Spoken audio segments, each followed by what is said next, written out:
I think we're ready to rock and roll, right? All right, wonderful. Welcome to the Rector's Forum.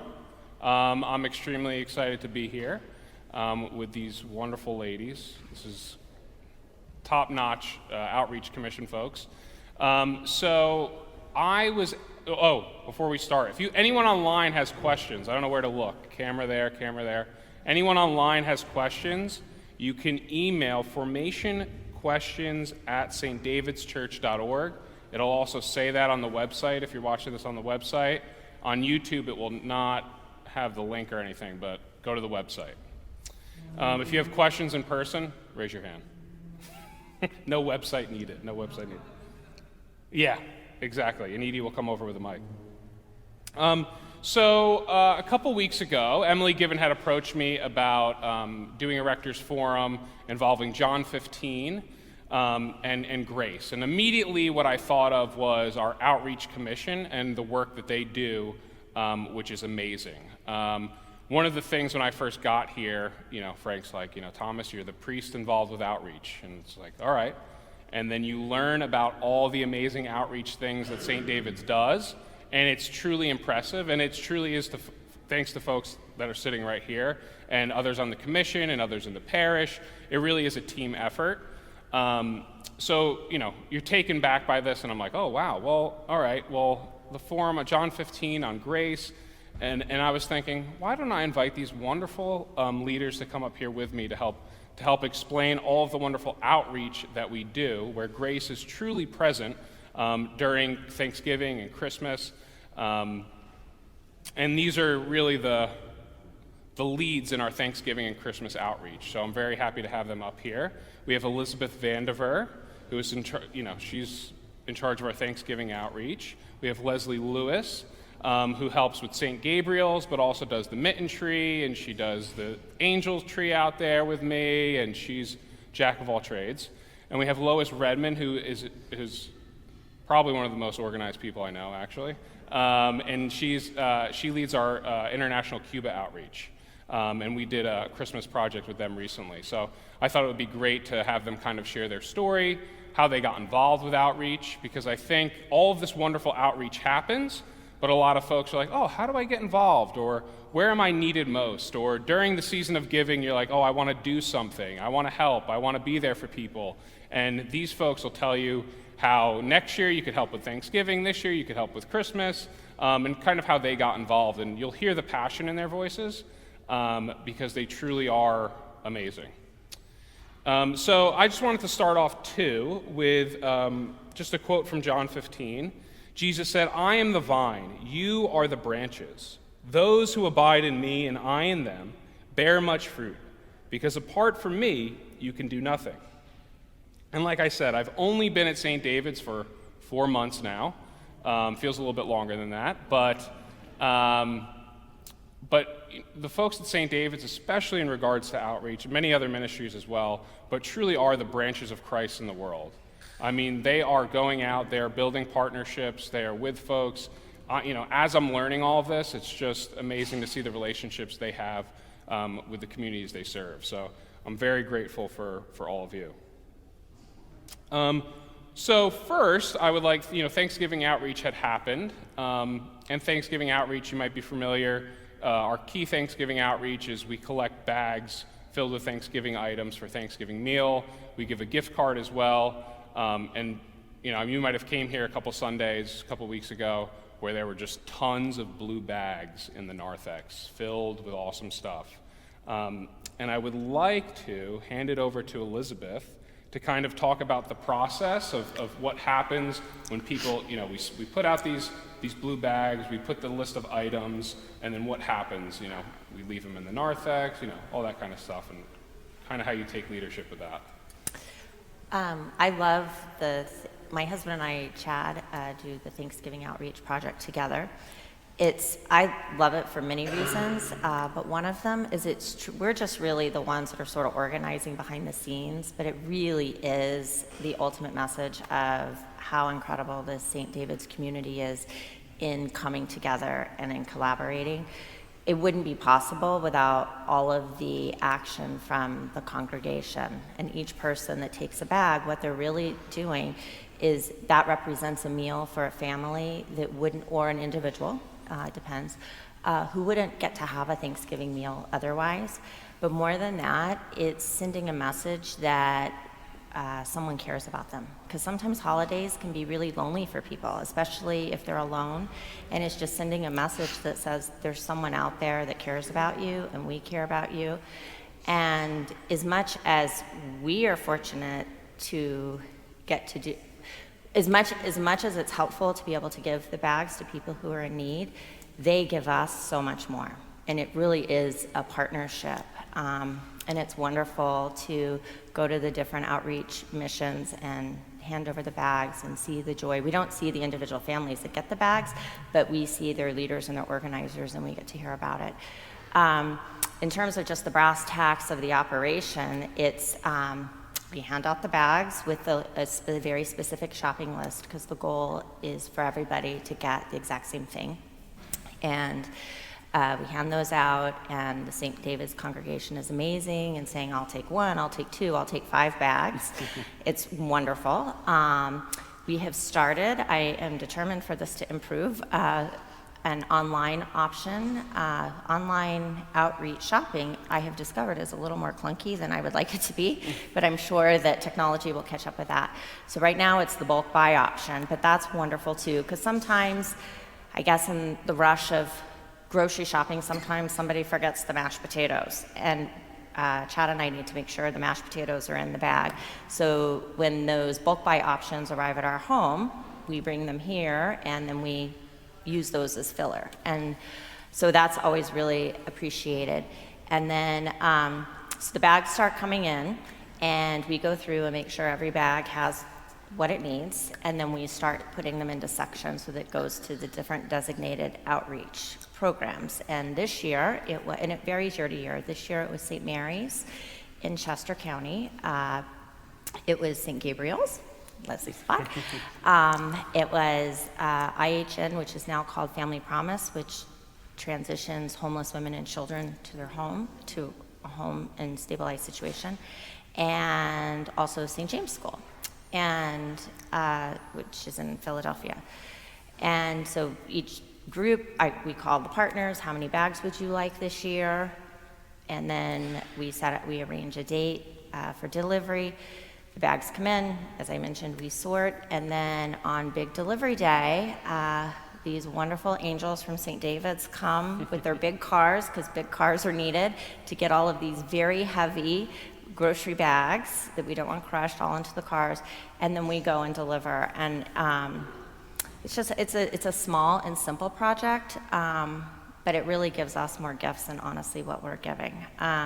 It's wonderful, and if you're at all interested, we always need drivers, so be sure to let us know. It's just a neat, St. David's has so many outreach programs, which is one of the many reasons I personally love St. David's, and this is just one of the small ones, and we feel so fortunate to get to do it. It's lucky for us, we're the lucky ones. How did you start getting involved with the Thanksgiving outreach? Like what, you've been doing it for a few years now, right? Yes, we joined St. David's when our eldest son, William, was in 8th grade. He's now a freshman in college, and it was really the confirmation program. And we were looking for a parish that was really committed to the youth and to outreach. And we walked into St. David's, and lo and behold, we found that very quickly. And I guess maybe the word got out pretty quickly that happens to be a personal passion. And so someone from St. David's called and said, the person who used to do it, I'm sorry, I wish I knew who that person was, I don't, is not doing it. Is this something you'd be interested in doing? And of course, I said yes. I felt really lucky. And my husband, who travels a lot for work and has a very erratic, irregular schedule, he was really excited too, because this was something actually he can do. It's hard for him to do the long-term things that require a lot because his schedule is so erratic, but this is something he could do. So he loves it as much as I do.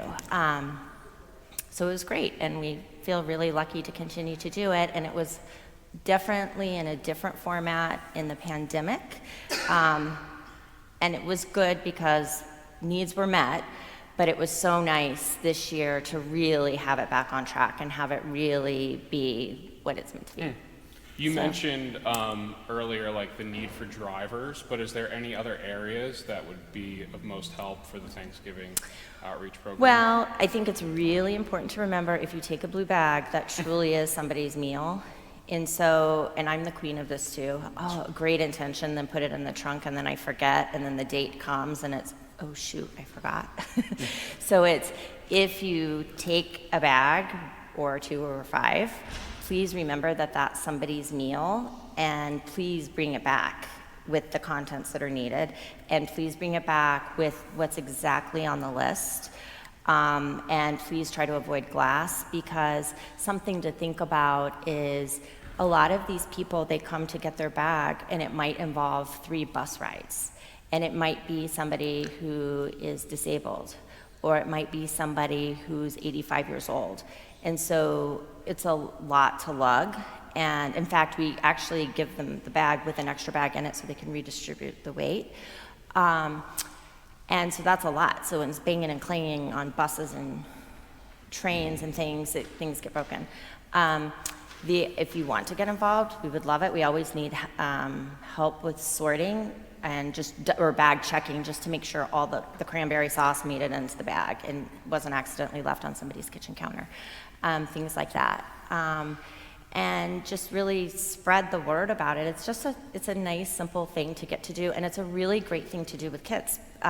We especially found that when our boys, we have another son who's now a freshman, he was in elementary school when we started, is something that they can participate in. I mean, they're have helped us behind the scenes with the bag sorting and things like that, but also, I think the first year we weren't doing it, I don't think, but just going to the grocery store and filling the bags and just trying to send that message, what we try to tell them, and hopefully when they're my age, they'll remember my words.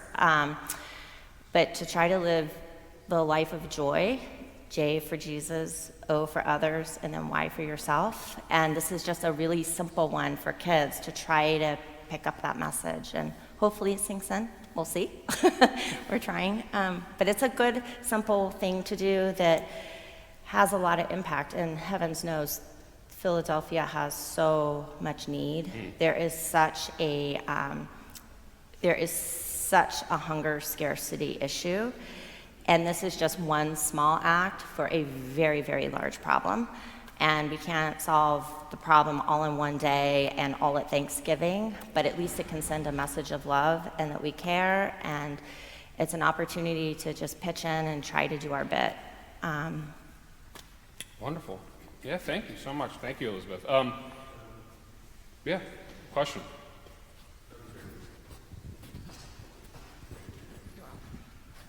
Yes, I felt blessed to be able to fulfill one of these bags, and it really is a terrific thing. The question I just had in my head, and I have no doubt in the whole process along the food chain, so to speak. But because there was a number of items in those bags, and well, I guess the question is it getting to the people of most need? Yes. And I really mean that. And again, I am not doubting one iota of the whole spiritual aspect of this. But I was thinking, getting all these items, please, dear Lord, get this to people who are really hungry, really sharing it with an extended family, and a person who can actually prepare the meal. I understand exactly how you feel. I feel the exact same way you do. And there are so many levels of need and food scarcity, but let me tell you, if you go to some of these outreach places, it is a level of need that sometimes is beyond comprehension. And it's tough to swallow when it's happening in your own city, 10 miles from where you live.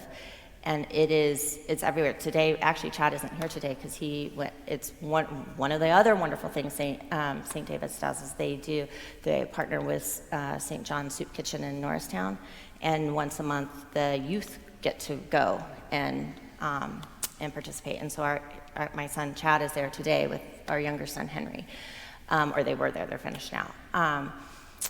But the level of poverty and the level of just basic food starvation in our city of Philadelphia is shocking and astonishing. And frankly, it can, for me emotionally, it can feel overwhelming. So I have to kind of compartmentalize, because otherwise you just get too wrapped up emotionally, and then it's sort of paralyzing and almost defeating.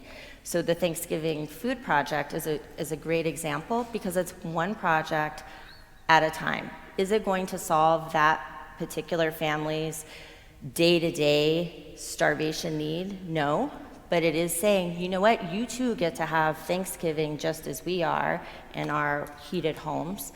And you too are cared about and is loved as we are. It's a message of love, a message of you are cared about and you matter, and hopefully this too shall pass for you, and you are on to bigger and better and brighter things. Is it going to solve their starvation issue for the year? No, but it's one message. But St. Mary's and St. Gabriel's in particular, and actually St. James School and IHN, actually all of them, or Family Promise, I have to really relearn the name.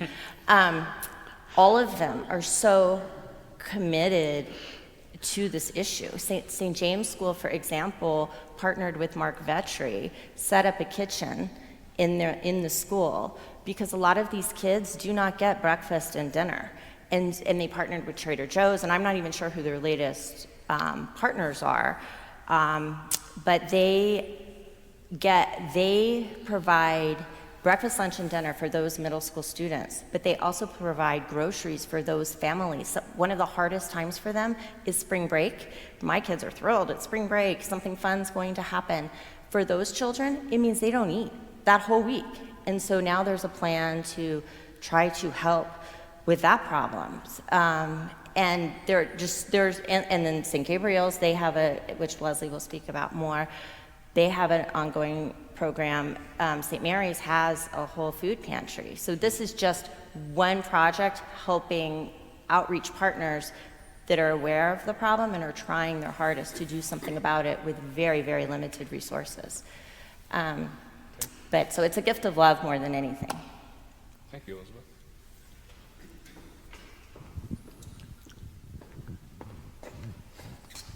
I just want to make one comment. This was just absolutely beautiful. It definitely exemplifies the fruit of the spirit of kindness, you know, from the bags. I went shopping and it was like one row. I was picking up everything. So it was well thought out, not just for the people who will receive it, but for those who were doing the shopping. Mm-hmm. It is really beautiful. Yeah. Thank you. We'll have a period of question and answer. I just want to make sure that Leslie and Lois are able to share as well. So save some questions for, a little bit towards the end. We'll do those. I kind of feel like the last question that you asked was a great segue into St. Gabriel's, because St. Gabriel's, if you notice the numbers, received the most bags from our Thanksgiving outreach. So let me tell you a little bit about St. Gabriel's. St. Gabriel's is an Episcopal church. It's on Roosevelt Boulevard, like at Rising Sun and Roosevelt Boulevard. You know that you're there. They have this beautiful mosaic mural of an angel on the side of their rectory. That isn't really the rectory anymore, but on the side of the building that's adjacent to their church. It is gorgeous. I got involved with St. Gabriel's 17 years ago. That sounds like so long. Oh my gosh. I've been at St. David's Church for 17 years, and I got involved with St. Gabriel's 17 years ago when one of our priests, Allison Harity, said, "Oh, I know somebody who will volunteer and help with this particular outreach." Former members of our church, Mary and Henry Poor, started the Mitten Tree outreach at St. Gabriel's, and that is where all of the hats and gloves and mittens go. They go to not only the people who go to their parish church, who attend church at St. Gabriel's, but they go to the greater community as well. Since I started going to doing the Mitten Tree, and the Mitten Tree, again, I cannot speak to the incredible generosity of our parish to purchase and buy items when you are in need. I feel like God always answers I get nervous, are we gonna have enough? Is there gonna be enough? Are we gonna have enough? To be honest, I worry about that. The people who are receiving it don't care. They're just so grateful for anything that we do for them. Honestly, they are so genuinely grateful and are so just filled with blessings and love from us for us to be able to help provide these things for them. So I started going to St. Gabriel's just doing the mitten tree. The mitten tree is an easy thing. It is a one-day affair. I collect all the hats and gloves and mittens that everyone generously donates here. And I literally, physically take them down to St. Gabriel's. What has emerged over the years, when we used to be able to be together in fellowship, which they're still not doing that there in terms of eating together, they would have a brunch, like a brunch, which I always provided the food for, because I know the type of people that come from all over the community. We have homeless people, we have people that live in the area. I mean, that area is like Feltonville, Logan, and Olney sections of Philadelphia. It is very eclectic in terms of race and socioeconomics. So we get all kinds of people that come. St. Gabriel's is considered a mission church, as I'm trying to understand this like through the Episcopal realm, and I think I have this correct from what my research on Google told me, is that it's a church that cannot financially sustain itself, so they are supplemented by the diocese, and in this case, I believe that they supplement just the priest, so everything else that they do comes from donations from their own parishioners or from partner churches like us. And it's an old church. I think it's over 100 years old. It's really pretty. It's stone on the front. It's smaller, and it's really fun to go to a service there. It's very different from ours. They do have choir that we have helped in the past. We have helped with equipment and money. St. David's has donated to help with that. But it's really fun, and they sing from this African hymnal sometimes, which is really fun. I love to sing, so it's a really fun and upbeat music a lot of times. But my getting involved, I had the same experience, Elizabeth. I was looking for a church that had I felt a sense of community and did a lot of outreach. I am all about giving. I feel like it is important for us to give our gifts and our talents and our treasure when we can to others in life. And so that's how I started with getting involved with this. What I was thinking about, like when you were talking, it's kind of evolved into a bigger thing for me. St. Gabriel's has, because of the need in their neighborhood, so not only are they a mission church in the Episcopal Diocese because of the financial thing, but they're also a mission church in the sense that they provide food, comfort, fellowship, services, all kinds of things for the people in their community. And they started a feeding ministry that we serve over 100 meals, around 100 meals or a little bit over 100 meals every single Saturday to people. And what St. Gabriel's has done is they have had different churches sponsor that Saturday's feeding ministry for them. So other churches in the area will bring the food for them and we distribute it. Since COVID, we've been giving them out in takeout containers. But in addition to that, not only do they give out food, but we've also provide clothing. If any of you know me or my poor friends, I am constantly asking, I need men's clothes, we need shoes, we need children's things. We always need clothing all the time. I pack my little Subaru Outback, honestly, again, with the generosity of my friends and neighbors, and I'm sure they're annoyed with how, when I send out an all-call email, hey, I need clothing or whatever. But I can tell you that that clothing that I took down yesterday, I just went yesterday, goes from my car, gets folded and put on the table, and goes immediately out to the people of the community. When you're talking about the Thanksgiving bags, they are people know that those bags are going to be available at Thanksgiving, and the church requires them to sign up for them, because otherwise then what ends up happening is we get people who want a bag and they don't have anything to give them. And so to try to get people to kind of like to know the church a little bit more, they try to have them register for them. So that's where those Thanksgiving bags go. So I can tell you with every ounce of every bone that I have, that they are going to people in need. We have homeless people, so sometimes that food isn't appropriate for them because they don't have can openers or don't have a place to cook it or don't have other things, but we try to help provide them with something that they would be able to do. So they might remake up a bag that only has things that can be lifted off or, or opened easily.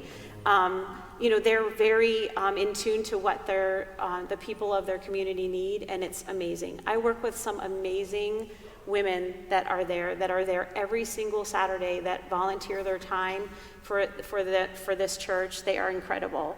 One comes all the way from Delaware, and she's been there for a really long time at the church. They're just the most incredible. When you talk about what the reading that you were talking about today, and I was thinking about that and how God is the vine and we are the branches. And I think what happened with me when I first started going to St. Gabriel's is I was kind of like a bud on the branch. Like I was like, yeah, I'll go do this mitten tree. That's no big deal. And, kind of help out. And now I'm like becoming like a greater branch on this vine because I have just dived right in. Like I'm immersed now, like for crying out loud. Like there's just funny things. Like yesterday, some of the volunteers come and they have children that volunteer. And there's this little girl that's my new best friend. She's 4. And she calls me My Leslie. She's hysterical. She comes running here, My Leslie. But like I worked with those kids yesterday. They helped me do the bulletin boards. I mean, something as simple as that they don't have paper for, they don't have supplies for. And I am blessed because I work and live in this community that I can ask for help or donations, or I have it in my box of supplies or whatever at home. So it's kind of evolved into this greater thing. Some of the angels that you see on the angel tree this year were also from St. Gabriel's. They had over 100, right now we have 103, I think, children that are registered to get a gift from Santa on Christmas Eve. And they do a party where Santa comes and they give out gifts to the kids in the community. And sometimes it's the only thing those kids are getting. Which, Christmas is commercialized and, whatever, but when everyone else is when you think about the abundance and the gifts that we have and everyone else and what they have, this is all that they're getting for their gift for their, for that time of year, because the parents can't afford to purchase things or whatever their situation is, or they don't have a house, or they don't, whatever they're doing. So that's where that angel tree. But I also want to say, it's also the amalgamation of other outreach things. For instance, Project Unsanga. I take some of the feminine hygiene kits from Project Unsanga down to St. Gabriel's as well, and they are like gold for some of the women that come through there because they don't have the money to purchase their feminine hygiene products that they need for each month. So that's also another way. So, I'm able to bring in that. I'm able to bring the hats and gloves and mittens. And it's really fun. Like I've been trying to get the youth involved, and Maria Leal has been really helpful with getting some of the younger, like middle school kids to come with me on the mitten tree day, because we help the kids pick out here's a pink hat and a pink pair of gloves or whatever, and try to get them to, pick out and then wear their warm weather items. So all of the hats and gloves and mittens, they go first to the people of the parish. They get first choice from the items, but then all of the other items are put out for their Saturday feeding ministry. So whoever comes through, and they often tell, it's funny, the network, like when they know that we're gonna have something special, like sometimes we get a lot of coats, so we'll save them and we'll have like the coat event on a Saturday, and like all the word gets out, so we get a lot more people that are coming to the church for these outreach items. So it's incredible, and some of the people are taking things because they're sending them to families in other countries and other places, and so it's just incredible. Thank you, Leslie. Really appreciate it. Something that I noticed is that when Leslie was speaking, and you'll hear, you heard a little bit from Elizabeth language-wise, and you'll hear some from Lois as well. Leslie changed "thee" to "we." often she'd be like, they did this, and then she'd change it to we did this, like, because it really is partnerships. It really is, like, as you could tell, these three individuals specifically too are very invested in the ministries that they serve in. So just wanted to point that out. It's a we thing. It is. Lois, could you just explain Project Feliz Navidad? And Sure. For the Cuba ministry, we had Bishop Griselda, who is the bishop of I think we're up to 54 churches and communities in Cuba. She came and visited St. David's in October this past year. And after she spoke to the group and told us the current situation in Cuba, which is unfortunately probably the worst they've had in 40 years. They are racked with economic and political strife. There is little food. There's hardly any medication, no over-the-counter, medications, no prescription drugs. They are just devastated because, Venezuela has stepped away, Russia has stepped away, COVID has come in, so they're in a really desperate situation. So after the visit, we were brainstorming with Bishop Griselda of how we could help share our love and let our fellow Cubans know that we're thinking about them. And we came up with Project Feliz Navidad. And there's also hyperinflation down there, so there's little money for food, and then there's little money for meat down there that they don't often get. So what we've been able to do, we have an organization that coordinates with all the U.S. churches in the U.S. to coordinate with the bishop and the churches down in Cuba.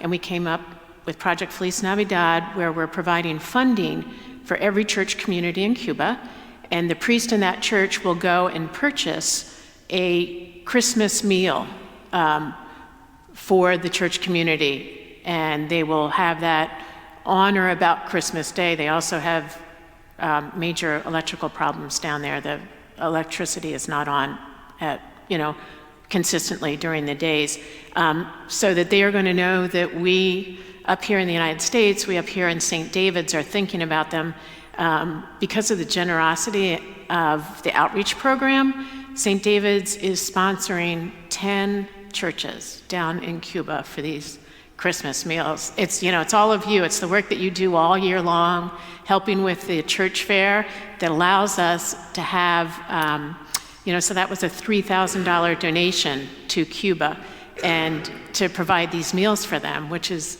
just amazing. So. And Lois, could you just give us how you got involved with Cuba? Because I think that's such an interesting international outreach, and you are the best in terms of organizing and preparing. So how did you get involved? So I started my career in international development, and the guy who had the office next to me was born and raised in Cuba, and he fled at age 6, and he came with his family to the United States.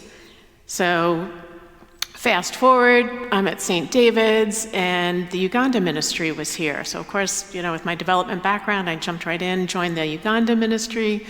Narrative started Echoes Around the World. I was on the board there for 10 years. The earthquake in Haiti in 2010, I joined the Haiti committee. And then I met Dana Hall, who I have to announce yesterday she was ordained as a deacon. So I can see a lot of smiles around here, so congratulations to Dana. But I met Dana, told her I wanted to go to Cuba. She said, I know somebody who's a local church that's going to Cuba. So I signed up and went on that pilgrimage, met Bishop Griselda, understood that she needed water for her, clean water for her churches and the church communities. Frank's always telling us to share our gifts, so I'm a program manager, and so I thought, that's something I can do. Dana had already been to Cuba, so together we partnered, went up to Frank and said, Frank, can we start a Cuba ministry? We'd like to put in water purification systems, working with the bishop to help, with her communities. And Frank said yes, without a hesitation. Frank said yes. And so while I was down there, I had met a water engineer. We partnered with the water engineer. We put together our first mission trip. Elizabeth was on that mission trip. We had all the gifts of all the people on that mission trip was just amazing. We had an engineer. Dana provided spiritual. I did the organization. We had people like Elizabeth who had been on mission trips before that, just all gelled together. And we went down and we partnered with our people down there and put in 3 water systems and really did it together. We shared fellowship. It was just really amazing. The people in Cuba are resourceful. The way they conserve everything down there, and then so the water, purified water, is available to that church and the full community. The churches welcome everybody to come and literally bring big gallons and fill up water that they take back to their homes. Thank you, Lois, so much. We have about 10 or so minutes, so I would like to open it up for questions. I saw some other hands were raised. Does anybody have any questions about for any of the ministries that we spoke about this morning? Go ahead, Julia. This is more a comment, and I actually listened to the sermon this morning, so Yeah. I'm just thinking about the invitation and how we all get involved in different things because of an invitation. And that can be an invitation to someone at St. David's, or it could be an invitation to people outside of St. David's. If we look at Project Ensonga as a great example, Leslie went on a trip to Uganda, went on one of our mission trips to Uganda, and that sort of sparked something in her. And the mission she has grown through that, but not just with St. David's, not just people from St. David's, she's invited so many other people to be involved. So there's an opportunity for us to invite people at St. David's, but to extend that beyond the walls of St. David's. And I just have one other comment about food insecurity and the challenges that people have in some of the communities that don't have the resources that we just take for granted every single day. I was in Little Rock a few weeks ago and visiting my daughter who lives there, and I was actually just looking after my granddaughter, and we stopped by a general dollar store, and I was telling, my daughter was away, and when she came back I was telling her, I was absolutely shocked at how expensive the dollar store was down there. And she was telling me about in this particular area that there's almost no supermarkets. And so people have to go to these stores that really gouge them. And they don't have the opportunity to go to to the supermarket that we would just take for granted. So they're going just to their local place. So, it's just an amazing, anyway, it's just really an amazing ministry that we do, and I just feel that we need to become more aware of the issues that some people have in different communities. Following on what you were just saying, that same issue very much exists in Philadelphia. And when speaking with the outreach partners in the past, we give a gift card because the land of giving a frozen turkey is over, because we don't want to offer a gift of salmonella. So we give a gift card instead, and they can go to the store and buy a turkey, or they can buy diapers because those are expensive, and maybe that's the bigger priority for a particular year. But the outreach partners specifically will say, could we please have a gift card to ShopRite instead of Acme? And the reason is because that is the one and only store within a remote vicinity. And if it's all very nice to offer the Acme card, but if it's nowhere near, or it requires a lot of money to get on a lot of bus rides to get to the Acme, then that sort of defeats the whole point. But it's simple things that we might not think of because we have endless grocery store options just right around us. But that is not the story in Philadelphia, and it's actually getting worse. Question over there.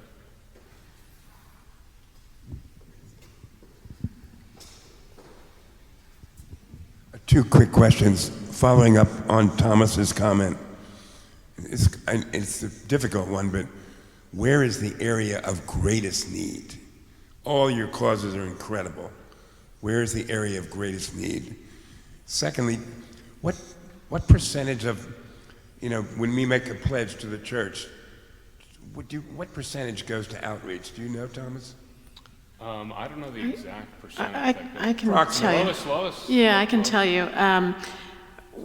During COVID, we had an unbelievable amount of money donated. So we were up over $200,000, high $200,000. On an annual basis, our grants probably provide about $130,000 throughout the year. Then we have the endowment fund, that's usually another $50,000. I'm talking ballpark numbers every year because it does change. And so the outreach committee is able to discern through the grant program, which is open and closes early, second week in January. Our partners put through grants, ask for funding. We try and do a lot of project work. The outreach committee discerns and selects and provides funding to our partners. So we are looking at everything and the needs of all of our partners and trying to make sure that we give the money where there's most need. And it's water, it's food, and I'll add in Cuba, it's medicine as well. Yeah. That question about greatest need is interesting too, because it's like you hear all these stories too, and there's great need everywhere. I heard someone say, I think it was Ned Miller actually, like the need is always there, like it's just like, I'm trying to start a partnership with a program called Thistle Hills, and it's an area necessarily that we haven't partnered with before. It helps women who've dealt with trafficking, prostitution, and addiction get like a second start on life. It's a 2-year residential program, and it's an area that St. David's hasn't helped, but there's a need right there, and it's in Coatesville, right? I mean, it's 30 minutes away, and we often don't think about that impacting our community right around us, but it's down the road. So there's great need everywhere in numerous programs. Yeah, we have.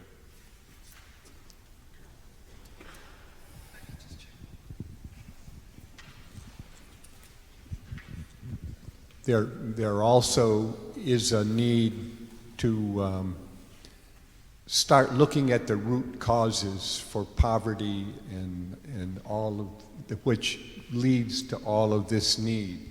You can't stop trying to, take care of those today, but I think there's a place that St. David's as well to be starting to delve into root causes for this and deal with the political issues and other issues that lead to the poverty that leads to this overwhelming need.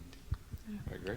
Well, I think, if I may comment too, on your comment, I think that one of the things that, if you look at some of the international outreach things, Cuba, Uganda, Guatemala, I feel like I've gone to Uganda. I've been very fortunate to have that experience, and I went the last time that the trip went, which was an incredible experience.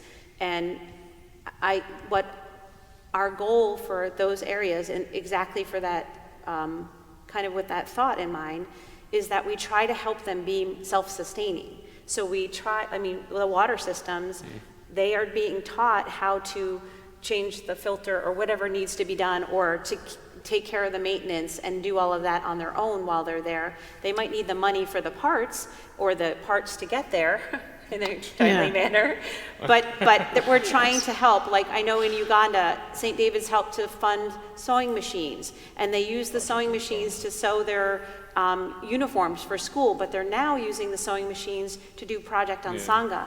Like, so it's amazing, and that provides funding and other sources of revenue for them, because they can sell those items to people who can afford them, but they can also give away the things. So we might help still to support them with purchasing fabric or the supplies that they need to be able to continue those ministries there, or those, but I think that's one of the things that's hard about the Philadelphia things, is getting to the root.